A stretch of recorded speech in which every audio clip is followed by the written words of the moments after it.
السلام علیکم ورحمۃ اللہ وبرکاتہ۔ مولانا کیا حال ہے؟ وعلیکم السلام ورحمۃ اللہ وبرکاتہ۔ اللہ کا کرم اور احسان ہے۔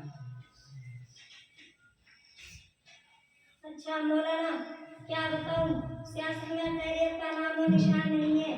خیر آج میرا کئی جگہ جانے کا اتفاق ہوا۔ اکثر جگہ 26 جنوری کا تقریبی پروگرام دیکھا تو جی چاہا کہ مولوی صاحب کی خدمت میں حاضر ہو کر اپنے محب وطن عزیز ہندوستان کی تاریخ و تحریک اور اس کے خدمات نیز اس کی تہذیب و تمدن کے کارناموں پر روشنی ڈالے، کیونکہ سیاسی لوگوں سے زیادہ معلومات مولوی کو ہی ہوتی ہے۔ شکیل بھائی آپ نے صحیح فرمایا۔ واقعی آج یوم جمہوریہ ہے۔ ہم لوگوں کا یہاں جمع ہونا بھی اس کی شہادت ہے کہ گلشن ہند جو صدیوں سے انگریزوں کا غلام رہا ہے، انتر کوششوں کے بعد 15 اگست 1947 کو افق ہند پر آزادی کا شروع ہوا تھا۔ پھر حصول آزادی کے بعد ملک کے مہمانوں اور اس کے مخلص بھی خواہوں اور آئین کو ترتیب دینے والے روشن دماغ دانشوروں نے اس ملک کی گنگا جمنا دینائی روایات کو برقرار رکھنے کے لیے ملک کے سیکولر اور جمہوری نظام کو اور اس کے قواعد ضوابط کو اس کی تاریخ یعنی 26 جنوری میں تیار کیا تھا۔ ہمارے ملک صدیوں سے تہذیب و تمدن اور مذہب کی آزادی کے لیے بین الاقوامی دنیا میں مشہور رہا ہے، مگر آج چند سیاسی پارٹیوں کی وجہ سے فرقہ پرست طاقتیں اقتدار پر قابض ہو گئی ہیں اور جمہوری ملک کے نظام کی دھجیاں اڑا کر ملک کے بنیادی ڈھانچے کو برباد کر رہی ہے، جس سے پورے ملک کا امن و امان نصب ہو چکا ہے۔ مولوی صاحب جوش مارے کی کیا بات ہے؟ میں تو سمجھ رہا تھا کہ آپ ہندوستان کی تاریخ اور اس کی تحریک اور اس کے خدمات پر روشنی ڈالیں گے۔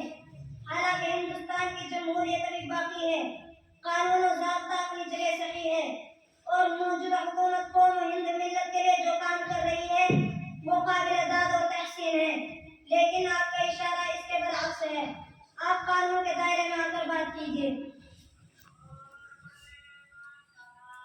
جناب شکیل صاحب، آپ سیاسی پارٹی کے ایک اہم رکن ہونے کی حیثیت سے اچھی طرح جانتے ہیں اور میں ملک عزیز ہندوستان کے ایک شہری اور سپوت ہونے کی حیثیت سے آپ کو بتا دینا چاہتا ہوں کہ ملک آزادی میں اور اس ملک وطن عزیز ہندوستان کی قسمت جگانے میں مسلمان جتنا خون بہا ہے دیگر پارٹی اور کسی قوم کا اتنا پسینہ بھی نہیں بہا۔ اس قدر شرمناک ہے رویہ کے جن کو آج ہم نے ملک آزادی اور ہندوستان کی سلطنت گلدستہ کی شکل میں عطا کی تھی، آج ملک کے نمک خور انگریزوں کے دلائی فرقہ جماعتوں کے رہنما ملک کے اقتدار پر بیٹھے تعصب اور غیر جانبداری کے شکار ہو کر ملک کے امن و امان کو ختم کر دیا ہے اور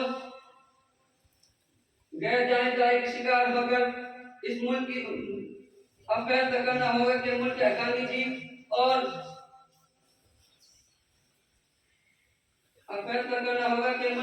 جی اور ملک آئین کو ترتیب دینے والے روشن دماغ دانشوروں کے راستے پر چلے گا یا RSS کی فرقہ پرستی اور دہشت گردی پر چلے گا۔ اب پہلے یہ طے کرو کہ وفادار کون ہے، پھر خود وقت بتائے گا غدار کون ہے۔ آپ کیسے اشتہار انگیز اور قوم کو گرما دینے والے بیانات دیتے ہو؟ سنیے، یہ ملک ہندوستان آئینی اعتبار سے جمہوریت اور سیکولرزم کا پابند ہے۔ سیاسی پارٹیاں یہاں تک کہ بھارتیہ جنتا پارٹی بھی جمہوریت اور سیکولرزم سے کرسی اقتدار تک پہنچی ہے اور RSS ہمارے ایک حساس فعال تنظیم ہے جو حکومت ہند کا شانہ بشانہ ساتھ دیتی ہے۔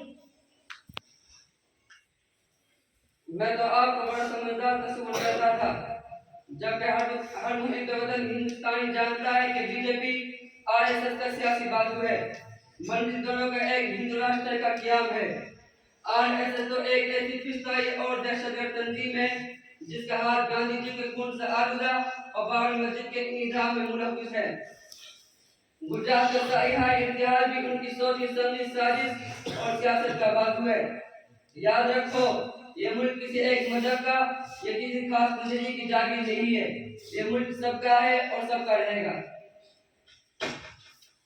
اچھا مولوی صاحب، فی الحال میرے پاس وقت نہیں ہے، اجازت دیجیے، پھر ملاقات ہوگی انشاءاللہ۔ السلام علیکم۔